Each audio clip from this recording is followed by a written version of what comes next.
Hello YouTube, it is Toy Adventures here again with another figure review. And today I have finally managed to get my order in for the Jurassic World Hammond Collection Concavenator. Now I know this figure has been out for some time. I have just not gotten around to ordering it. I gotta be honest, I wasn't initially super hyped for the Concavenator. It's not a movie dinosaur, it's always been just like a background, almost prototype dinosaur that has never really fully appeared in the movies, like in a living role.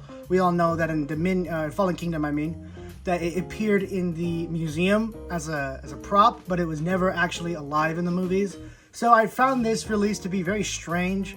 Like they're kind of like already doing background dinosaurs when there's still plenty of movie dinosaurs that haven't even been done in the main line yet.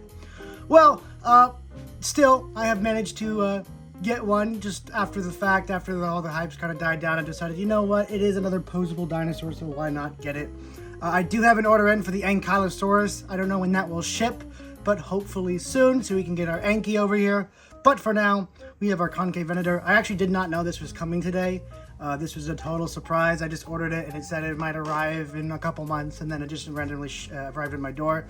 I haven't checked Amazon in a while, so it probably shipped right under my nose. But that being said, the box here is pretty standard. It doesn't say Jurassic Park or anything. It just says Hammond Collection. There's no actual title on this side at least. And there's no 30th anniversary. So this is just a standard Hammond Collection release. Strangely enough, Target has been getting most of the Hammond collections, but not the newer ones. The newest ones they've gotten is, of course, the Ray Arnold and Robert Muldoon. They have not gotten the Packy, they have not gotten the Jurassic Park 3 Raptor, nor the Ankylosaurus, nor the Concavenator, nor the Geosporid. They have not gotten any of the new Hammond Collection releases. I'm kind of concerned about the future of these releases and where they're going to be found at, because I'm really getting tired of having to check the only two Best Buys in a 20-mile radius of me. So hopefully Target gets back on their groove of getting these back in stock where they should be. But for now, we're going to have to rely on Amazon and other online retailers to effectively get these, which is a real bummer because I always love the in-store hunts. That being said, let's take a look back at this figure. The box is standard for the Hammond Collection release with the black main, kind of box with a little window showing the front of the dinosaur. Taking a look here at the side, give a nice render of the dinosaur here that says Jurassic World Fallen Kingdom. Taking a look at the back. Recognizable due to its distinctly shaped spine, the Concavenator is on display and encased in history as Claire visits Lockwood Estate. So even here it mentions that this is like just a display piece. Does that mean the toy itself is supposed to be like in canon just a statue, and this is not actually supposed to be a living dinosaur that this is supposed to, capture? Because that'd be kind of strange that they're giving us a toy of a prop. Like, this isn't actually supposed to be a living dinosaur. Even as a toy, this is just supposed to be a prop in the museum. That's kind of the vibe I'm getting from this. But obviously, it's meant to be a living example. Just an interesting choice since it was never actually, it never had any scenes in the movie. Taking a look here at the other side, just a big old Hammond collection.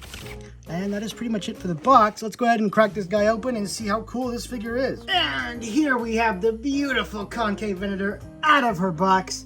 And I gotta say, this Hammond collection is already going to be one of the coolest toy lines around. It's just in its infancy right now. And they haven't fully unleashed their power. They're kind of holding it back a little bit, just doing these little dinosaurs. I think their true gold is in these medium to big dinosaurs. We need the Giga, we need the Spino, we need all the versions of the Rexes. We really need to really amp it up, because this line is just great, man. There's just so much potential. Just opening up each and every one of these new releases just fills me with that giddy childhood excitement of a new dinosaur. But this is not no regular dinosaur. No, this is the kind of dinosaur that I'd always fantasize as a kid. The type of toy dinosaur I would fantasize as a kid, where I can pose it in any way I want. I can make it look any way I want. Because I'm used to growing up with the stationary kind of statuette dinosaurs where only the thighs and the arms moved. So this is just something on another level. But let's take a look at the Concavenator sculpt first. So usually with these Hammond collections, the sculpts are pretty great. It's kind of hard to judge how great this guy is because there is no movie counterpart to compare it to. So we're just going to have to judge this guy on his own merits. And, well, that being said, I gotta say his sculpting doesn't really impress too much outside of Mattel's usual standard, which is pretty damn good already. Mattel's usual standard is already really nice and very high quality, so this is, of course, like that, but it's not quite on the expertise level of something like the T-Rex, just because they had a ILM studio, you know, matte and sculpture and all those reference photos to base it off of, whereas this, they kind of had to do their own thing. Mine's jaw is a little misaligned, as you can see. You really got to force it, and even then, it's not too great. There, shit's a little better. That's something you have to look out for with the Mattel's posable dinosaurs. Both Hammond and Amber collection had issues with misaligned jaws and just jaw issues in general. And look here at the other side, just nice osteoderms going down the back, leading down here to the back as well. You can see a couple more of these hardened bumps along with its spine. The colors on this are very nice. Not like super crazy quality, but I imagine once I give this guy a wash, if I eventually start giving these guys washes, he's going to really come to life and look a lot better. He's got a nice kind of glossy finish going on for the main body with this orange. This orange gets a little too bright for my tastes back here, a little too neon toyish, but that's okay. It leads into a nice brown back here, coming into the main blue with cream on the belly. The application of the paint always, you know, kind of turns me off just because it's so off and bad. Just paint the figures, man. Don't print them. Paint these guys. It looks so much better. But that being said, it's pretty standard for even the Hammond collection, which is basically like a 50% improvement from the main toy line. Nothing too crazy. Mattel's weakness will always be their painting. Their painting is always the weakest thing on their dinosaurs, the sculpt being the strongest in my opinion. And yeah, and but that's not this guy's specialty. No. He is Hammond collection, which means he is meant to pose, or she. I'm gonna call it he just because it's more natural for me. He can pose up a storm, and that is why I'm super hyped for them to continue these medium carnivores, because these are the fun ones to pose. Starting off at the head, I believe both jaws are in a hinge. Let me see. The head can move up just a bit, but it's mainly the bottom jaw that can really open up. Oh, and you can really extend it to get out to a nice wide kind of chomping on something or eating something, or just a really intense roar. So that goes out really far. The head itself is on a ball joint, so you get 360-degree rotation. You can look up about that far, look down about that far. Not too crazy, not nothing like the Jurassic Park 3 Raptor. Here at the base of the neck, of course, 360-degree rotation. You can look up about that far, look down, just about straight, aligned with the body.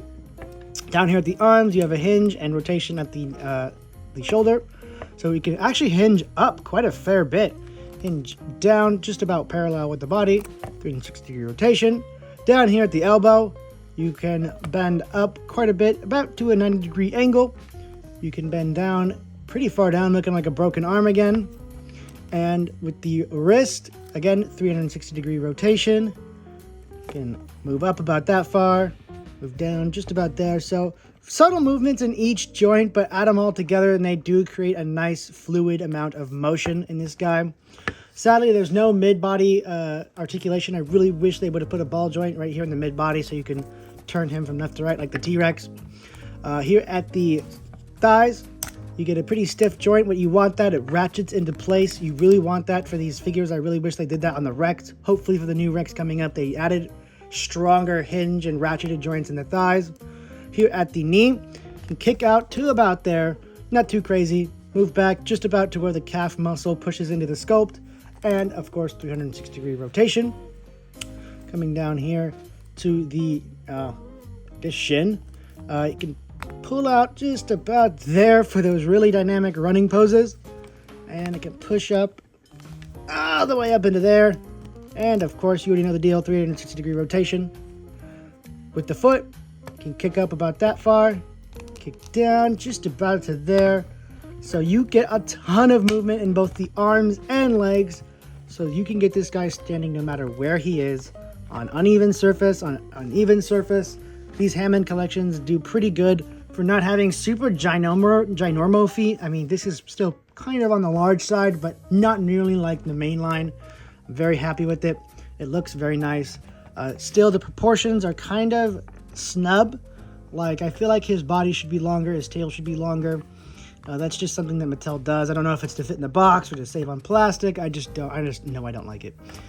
Here at the tail, of course, it is a bendy wire. That's pretty standard for this Hammond collection, 360-degree rotation. And that is it for the articulation. This guy is loaded. And for a dinosaur toy, that puts these Hammond collections at pretty much the top of the barrel in terms of quality of dinosaur toys. And we're talking about toys, obviously, not statues, because those obviously will have better sculpt and paint. But as in terms of toys that you can play with, I honestly think Hammond collection as a wave, as a toy line, is unbeatable. But this is not our first Concavenator. No, sir. We originally got an original line one, and this is that guy. As you can see, the paint on these two is night and day.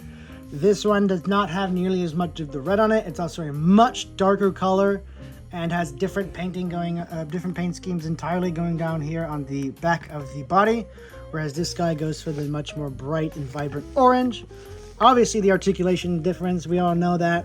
In terms of sculpt, this guy just looks a little bit more gummy and dull and bland in comparison.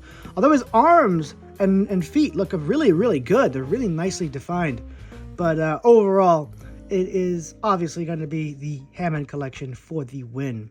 And that is pretty much all I really had to say for this new Hammond collection dinosaur. I think it is a solid entry, though not as exciting as something like the Corythosaurus or Carnotaurus would have been, or even the Allosaurus. But those are coming. We all know they are. And it is nice to know that, you know, this doesn't have to be exclusively a movie line. This could be just for other cool dinosaurs that we want to see articulated. And Lord knows we want to see a lot of articulated dinosaurs. So I'm all for it. I'm going to rate this figure a 9 out of 10.